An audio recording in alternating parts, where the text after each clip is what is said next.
নবীদের বৈশিষ্ট্য হচ্ছে নবীরা যেখানে মারা যায় ওখানেই কবর দিতে হয়। জানেন এটা? বিষ্ণু ইসলাম মারা গিয়েছিলেন আম্মাজান আয়েশা রাদিয়াল্লাহু তাআলা আনহার ঘরে, ফলে ওখানেই বিষ্ণু ইসলামের কবর হয়েছে, ওখানেই কবর। এবং ওই কবর দেওয়ার পরেই ওই কবর দেওয়া ঘরের ভেতরে আম্মাজান আয়েশা রাদিয়াল্লাহু তাআলা আনহা যতদিন বেঁচে ছিলেন ওখানেই ছিলেন, কবরের পাশে।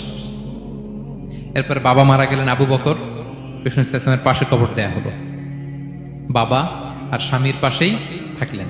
এরপর ওমরে ফারুক মারা গেলেন, ওনারও কবর দেয়া হলো। কিন্তু এখন তো আর বাবা আর স্বামীর সাথে পর্দা নাই, ওমরে ফারুকের সাথে তো পর্দা আছে। তো তখন তিনি ঘরটা হয়ে গেছে ছোট, 3টা কবরে অনেক জায়গা স্পেস নিয়ে গেছে, এখন অল্প একটু জায়গা পর্দা টাঙাই দিলেন ওমরে ফারুকের সাথে পর্দা হিসেবে, ছোট্ট একটা জায়গায় যতদিন বেঁচে ছিলেন ওখানটাতেই ছিলেন।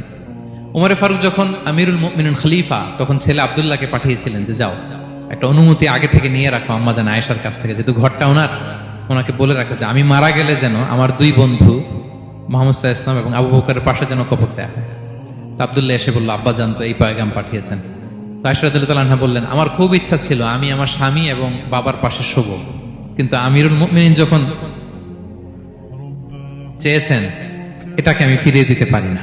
ঠিক আছে যাও, তোমার আব্বাকে বলো তোমার আব্বাই শোবেন ওই জায়গায়। আচ্ছা।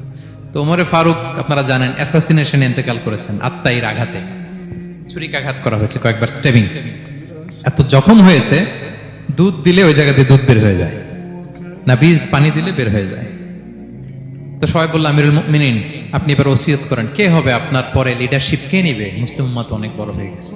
তখন তিনি ওসিয়ত করলেন এবং ছেলেকে আব্দুল্লাহকে আবার বললেন যে আব্দুল্লাহ আবার যাও, যে আম্মাজানের থেকে অনুমতি নাও। অনুমতি নিলাম আর অনেক আগে, উনি তো বলছে আপনি মারা গেলে ওখানেই শোবেন, বলতেছে না তখন আমি আমিরুল মুমিনিন ছিলাম, এখন তো কিছুক্ষণ পরেই মারা যাবে, এমন হতে পারে আমার ভয়ে বা লজ্জায় তখন অনুমতি দিছে, এখন আর দিবেন, আবার যাও। আবার গেল, আয়েশা রাদিয়াল্লাহু তাআলা আনহা বললেন, না এখন আমি আগের কথার উপরে আছে, তোমার আব্বাই সেখানে শোবে। সুবহানাল্লাহ। ওমরে ফারুক ওখানে শুলেন, তখন তিনি পর্দা আরম্ভ করলেন আম্মাজান আয়েশা। তাহলে রাসূল সাল্লাল্লাহু আলাইহি ওয়াসাল্লামের কবরটা হচ্ছে আম্মাজান আয়েশা রাদিয়াল্লাহু তাআলা আনহার ঘরের ভেতরেই।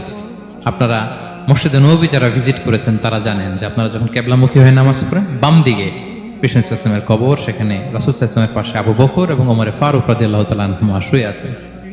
রাসূল সাল্লাল্লাহু আলাইহি ওয়াসাল্লামের কবর থেকে মিম্বার পর্যন্ত এই পুরো জায়গাটা রাউদাতুম মিন রিয়াদিল জান্নাহ, দুনিয়ার বুকে জান্নাতের একটা